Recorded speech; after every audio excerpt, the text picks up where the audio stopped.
there, my fellow humans. It's your boy, the Unusual Geek here, and welcome back to Titanic Month. Now, I know what you're saying, Matt. You're looking good. You're not wearing a Titanic t-shirt. You're looking sexy. What's the occasion? Well, let me tell you. Today is April 10th, 2023. Now, this is a very special and significant date for a couple of reasons. First, on this day 111 years ago, on April 10th, 1912, the Titanic set sail from Southampton on her maiden voyage. This was the day that began it all, but nothing was going to stop it. In 4 days' time, tragedy will strike the Titanic. And number two, it's also my girlfriend's birthday, so I would like to extend a very happy birthday to my loving and caring girlfriend, Ashley. We're actually going out on a dinner date this evening, but before I do, like all of my friends who have April birthdays, I asked Ashley what you would like to learn about the Titanic. I want to do a birthday video for you, so what are you curious to learn? And she actually said she would very much love to know the differences between what happened in the movie and what happened in history. And I said, I'm pretty sure Watch Mojo already did a video on this that you can find on YouTube, but whatever, here we go. So before I go on this very special birthday dinner, I'm going to give you guys the top 10 differences between Titanic the movie and history. Here we go. Number 10. The ship leaving Southampton wasn't a big spectacle. So when you look at James Cameron's movie, there's a flock of people standing on the dock, waving at the passengers on the ship, almost like it's a grand momentous occasion. When in reality, it wasn't so much the case. Yes, there were people on the docks waving goodbye to the passengers, setting sail on Titanic. But the grand big spectacle of, hundreds of spectators waving in like a grand gesture and like this giant ship sailing for the first time, that was actually reserved for the older sister Olympic, the first of these three juggernaut ships. So yes, while Titanic did have a fairly big send-off from people on the dock, it wasn't nearly as big as Olympics. Number 9, and the one I thought would be most obvious, but some of you people still need reminding, Jack and Rose did not exist. Jack Dawson and Rose DeWitt Decatur were fictional characters invented for James Cameron's movie. James Cameron literally went to the studio to pitch the movie, slapped down an artist rendering of the Titanic drawn by Ken Marshall, pointed at it, said, "This ship, Romeo and Juliet." And it made sense. Two people from different classes of life back then, falling in love. It made for a great story. Unfortunately, we don't know if that ever happened on the Titanic or if it ever would. So Jim Cameron had to invent two fictional characters to play the part. And for those of you who are still whining, Rose could have let Jack on the floating piece of wood. He could have survived. Mythbusters. I'm saving that. That's a trigger warning episode. Don't get ahead of me. Number 8, third-class passengers were not forced to stay below decks. Now, I already covered this in more detail in a previous video I did about the third-class Titanic gates. But to break it down simply, no, it didn't happen. It's not true.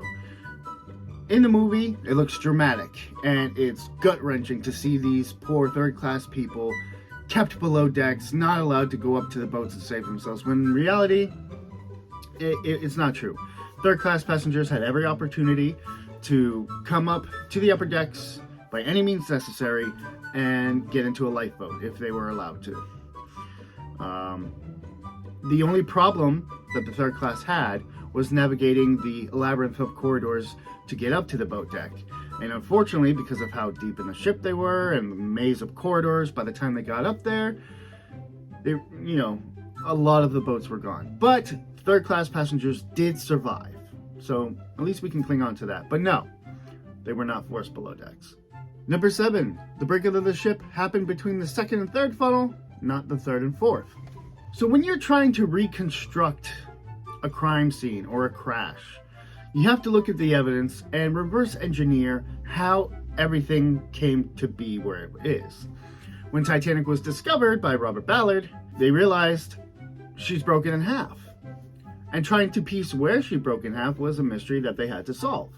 For the longest time, we thought that she broke in half in between the third and fourth funnel. That was the consensus for many years.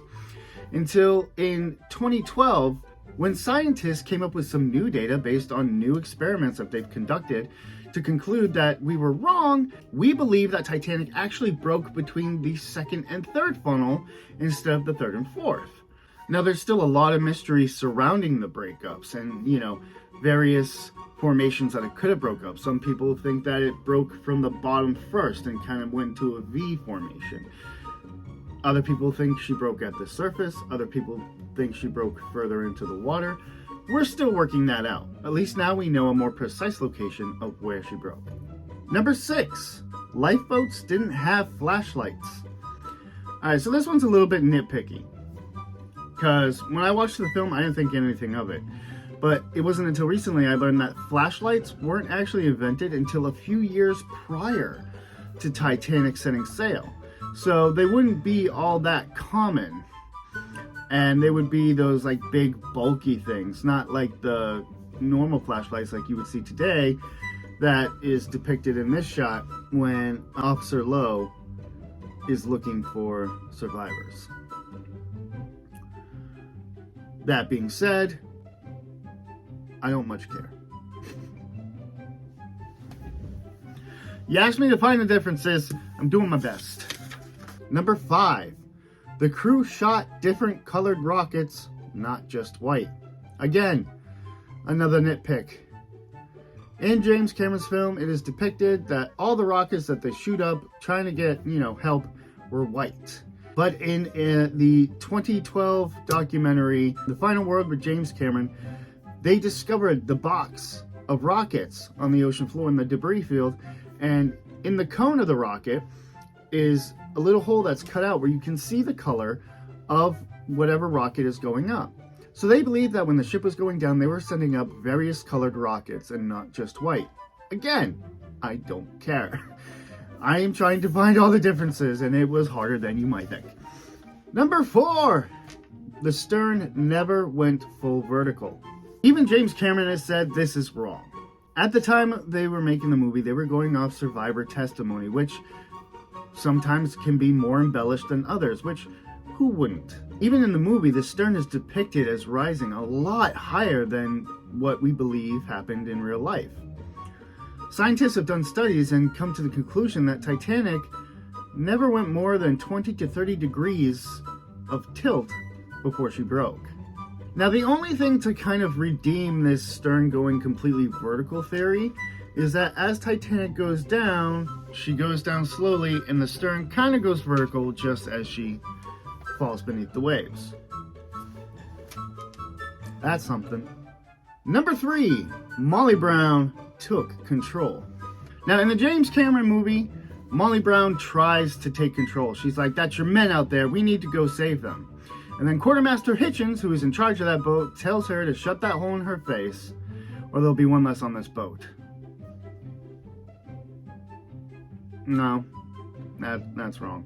In reality, it was actually Molly Brown who said that to Hitchens. And Molly Brown took the initiative to go back and look for survivors.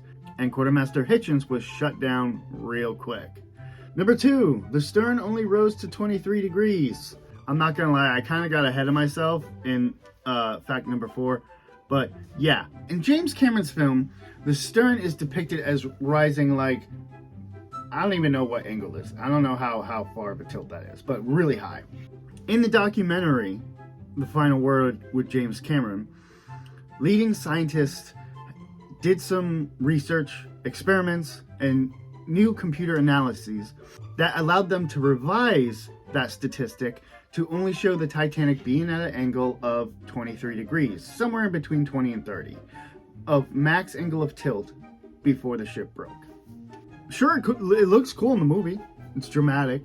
In terms of historical accuracy, probably not so much.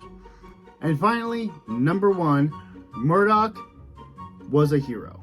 Now, I'm going to go further into detail about this in a later video this month, but here's a quick rundown. In the James Cameron movie, First Officer William Murdoch is depicted as being a meh kind of guy. He doesn't get a whole lot of screen time or a whole lot of lines, and he is depicted as offing himself after he unalives 2 other passengers. This did not sit well with the Titanic community or the descendants of William McMaster Murdoch. Yes, there was testimony that an officer did unalive himself on the night of the sinking, but we don't know for certain which officer that was. Jim Cameron took it upon himself to make that officer William Murdoch. But if you look at his actions on the night, it tells a different story.